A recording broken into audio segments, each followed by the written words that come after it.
Why shouldn't I go for that unlimited plan? Beware overselling.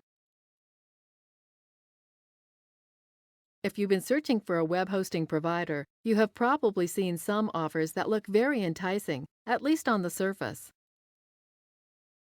While 500 gigabytes of space and 2,000 gigabytes of bandwidth for $3.95 a month or unlimited space and bandwidth for $6.95 a month may seem reasonable to some people, you should know that nearly all plans like that are marketing ploys meant to entice customers into buying them.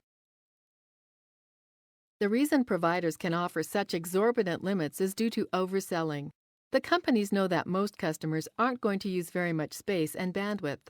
For those that do, the company is either large enough to afford it or it isn't. You should be on the lookout for those in the latter category. If the company can't afford for you to use all the space and bandwidth you're given, you can count on them having some hidden terms that prevent it. You may find some sort of clause in their terms of service agreement that states that you may only use a certain percentage of your space or bandwidth, or something like that. They won't allow you to get anywhere near the advertised limits before your account is suspended for abusing the limits given to you. You may also notice poor service from hosting providers that are extreme oversellers. Websites and downloads will run very slowly, and you may experience frequent downtime. The industry hasn't always been like this.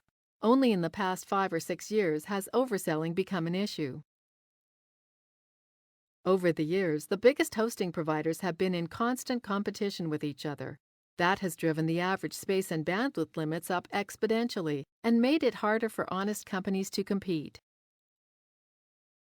It is true that hard drive and internet transit prices have gone down significantly, but at nowhere near the rate hosting offerings have gone up.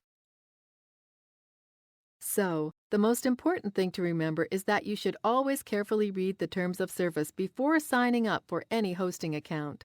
Sign up with a reputable company that offers reasonable limits, and you'll be much better off than with a disreputable one offering high limits.